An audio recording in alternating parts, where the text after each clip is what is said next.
ಎಲ್ರಿಗೂ ನಮಸ್ಕಾರ. Welcome back to mixed meal with Mahalakshmi YouTube channel.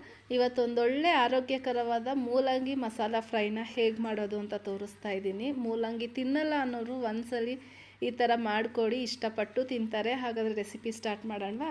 First gas on ಮಾಡಿ ಕಡಾಯಿ ಇಟ್ಟು ನಾನಿಲ್ಲೊಂದು ಅರ್ಧ kg ಮೂಲಂಗಿನ ಈ ಥರ ರೌಂಡ್ ಶೇಪಲ್ಲಿ ಕಟ್ ಮಾಡಿ ಇಟ್ಕೊಂಡಿದ್ದೀನಿ. ನಿಮ್ಗೆ ಯಾವ ಶೇಪ್ ಬೇಕೋ ಅದ್ರಲ್ಲಿ ಕಟ್ ಮಾಡಿ ಇದಕ್ಕೆ 1 ಗ್ಲಾಸ್ ನೀರು ಹಾಕ್ತಾಯಿದ್ದೀನಿ. ಮೂಲಂಗಿನ ಬೇಯಿಸಿ ಮಸಾಲ ಫ್ರೈ ಮಾಡೋದ್ರಿಂದ ಇದರಲ್ಲಿರೋ ರಾ ಸ್ಮೆಲ್ ಸ್ವಲ್ಪ ಅವಾಯ್ಡ್ ಆಗುತ್ತೆ ಮತ್ತು ಟೇಸ್ಟು ತುಂಬ ಚೆನ್ನಾಗಿರುತ್ತೆ. ಇದಕ್ಕೆ 1/4 ಟೇಬಲ್ ಸ್ಪೂನ್ ಆಗೋಷ್ಟು ಅರಶಿನ, ಮೂಲಂಗಿಗೆ ಎಷ್ಟು ಬೇಕೋ ಅಷ್ಟು ಉಪ್ಪು ಹಾಕ್ಕೊತಾ ಇದ್ದೀನಿ. ಮೂಲಂಗಿ ಬೇಯೋದಕ್ಕೋಸ್ಕರ ನೋಡ್ತಾ ಇದ್ರಲ್ಲ, ಇಷ್ಟು ಉಪ್ಪು ಹಾಕಿ ನೀಟಾಗಿ ಒಂದ್ಸಲಿ ಮಿಕ್ಸ್ ಮಾಡಿ ಲಿಡ್ನ ಕ್ಲೋಸ್ ಮಾಡಿ ಬೇಯೋದಕ್ಕೆ ಬಿಡೋಣ. ಇದು ಬೇಯೋಷ್ಟರಲ್ಲಿ ಒಂದು ಚಿಕ್ಕದಾಗೆ ಮಸಾಲೆ ಮಾಡ್ಕೋಬೇಕು. ನೋಡ್ತಾ ಇದ್ದೀರಲ್ಲ, ಈ ಥರ ನೀಟಾಗಿ ಮಿಕ್ಸ್ ಮಾಡಿ ಒಂದು ಲಿಡ್ನ ಕ್ಲೋಸ್ ಮಾಡಿ ಬಿಟ್ಬಿಡೋಣ.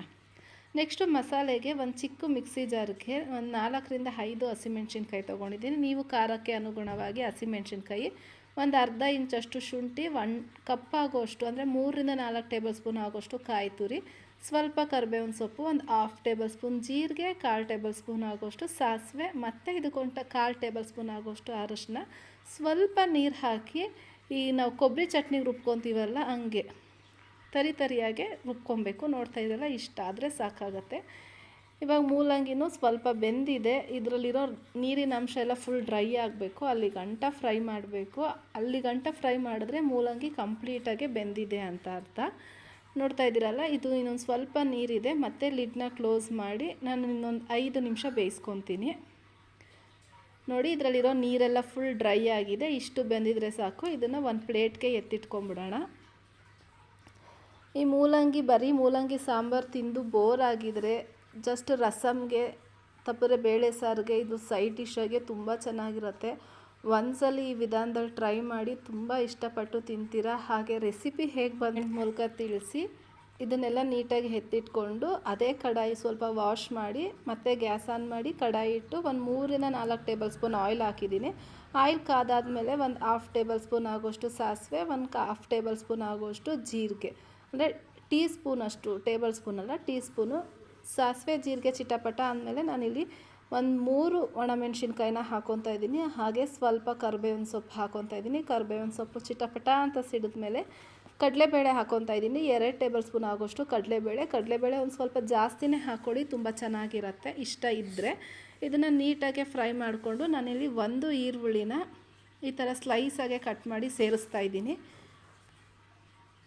ಈರುಳ್ಳಿ ಕಲರ್ ಸ್ವಲ್ಪ ಚೇಂಜ್ ಆಗಬೇಕು, ಅಲ್ಲಿ ಗಂಟ ನೀಟಾಗಿ ಫ್ರೈ ಮಾಡೋಣ. ನೋಡ್ತಾ ಇದ್ದೀರಲ್ಲ, ಎಷ್ಟು ಚೆನ್ನಾಗಿರುತ್ತೆ ಗೊತ್ತಾ ಪಲ್ಯ. ಇದು ಫ್ಯಾನ್ ಆಗೋಗ್ತೀರ ಪಕ್ಕ, ಅಷ್ಟು ಚೆನ್ನಾಗಿರುತ್ತೆ. ಒಂದ್ಸಲ ಟ್ರೈ ಮಾಡಿ.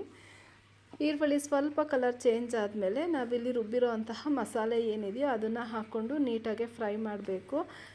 ಈರುಳ್ಳಿ ಫ್ರೈ ಮಾಡಬೇಕಾದ್ರೆ 1/4 ಟೇಬಲ್ ಸ್ಪೂನ್ ಆಗೋಷ್ಟು ಉಪ್ಪು ಹಾಕ್ಕೊಂಡಿದ್ದೀನಿ. ರುಚಿಗೆ ತಕ್ಕಷ್ಟು ಉಪ್ಪನ್ನ ಹಾಕ್ಕೊಬೇಕು. ವಿಡಿಯೋ ಸ್ಕಿಪ್ ಆಗಿದೆ, ಸೊ ಉಪ್ಪು ಹಾಕ್ಕೊಳ್ಳಿ. ಇವಾಗ ಈರುಳ್ಳಿಗೆ ಮಸಾಲೆಗೆಲ್ಲ ಉಪ್ಪು ಚೆನ್ನಾಗಿ ಹಿಡಿಬೇಕು. ಸೊ ಹಾಗಾಗಿ ರುಚಿಗೆ ತಕ್ಕಷ್ಟು ಉಪ್ಪು ಹಾಕಿ ಇದರಲ್ಲಿರೋ ನೀರಿನ ಅಂಶ ಎಲ್ಲ ನೀಟಾಗಿ ಫ್ರೈ ಆದಮೇಲೆ ನಾವು ಬೇಯಿಸಿಟ್ಟಿರೋಂತಹ ಮೂಲಂಗಿ ಹಾಕಿ ನೀಟಾಗಿ ಮಿಕ್ಸ್ ಮಾಡ್ಕೊಳ್ಳಿ. ಎಲ್ಲ ಮೂಲಂಗಿಗೂ ಈ ಮಸಾಲೆ ಅಂಟಬೇಕು, ಅಲ್ಲಿ ಗಂಟ ನೀಟಾಗಿ ಮಿಕ್ಸ್ ಮಾಡಿಕೊಂಡು ಮೇಲ್ಗಡೆ ಸ್ವಲ್ಪ ಕೊತ್ತಂಬರಿ ಸೊಪ್ಪು ಹಾಕ್ಕೊಂಡ್ರೆ ಯಮ್ಮಿ ಆಗಿರೋಂತಹ ಮೂಲಂಗಿ ಮಸಾಲ ಫ್ರೈ ತುಂಬ ಚೆನ್ನಾಗಿ ರೆಡಿಯಾಗಿದೆ. ಒಂದ್ಸಲಿ ಟ್ರೈ ಮಾಡಿ.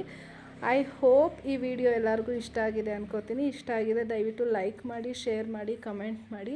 ಸಬ್ಸ್ಕ್ರೈಬ್ ಆಗಿಲ್ಲ ಅಂದರೆ ಪ್ಲೀಸ್ ನನ್ನ ಚಾನಲ್ನ ಸಬ್ಸ್ಕ್ರೈಬ್ ಮಾಡಿಕೊಂಡು ಹೊಸಬ್ರಿಗೆ ಸಪೋರ್ಟ್ ಮಾಡಿ ಅಂತ ಕೇಳ್ತಾ ಇದ್ದೀನಿ. ಇದೇ ಥರ ಸಿಂಪಲ್ ಆ್ಯಂಡ್ ಟೇಸ್ಟಿ ರೆಸಿಪಿಯೊಂದಿಗೆ ಮತ್ತೆ ಸಿಗ್ತೀನಿ. ಅನ್ನ ರಸಮ್ ಜೊತೆಗೆ ಸೂಪರ್ ಕಾಂಬಿನೇಷನ್. ಮೂಲಂಗಿ ತಿನ್ನಲ್ಲ ಅನ್ನೋರ್ಗೂ ಒಂದ್ಸಲಿ ಈ ರೆಸಿಪಿ ಟ್ರೈ ಮಾಡಿಕೊಡಿ, ಇಷ್ಟಪಟ್ಟು ತಿಂತಾರೆ. ಐ ಹೋಪ್ ಈ ವಿಡಿಯೋ ಇಷ್ಟ ಆಗಿದೆ ಅನ್ಕೋತೀನಿ. Thank you for watching. ಇದೇ ಥರ ಸಿಂಪಲ್ ರೆಸಿಪಿಯೊಂದಿಗೆ ಮತ್ತೆ ಸಿಗ್ತೀನಿ. Keep supporting. ಬಾಯ್.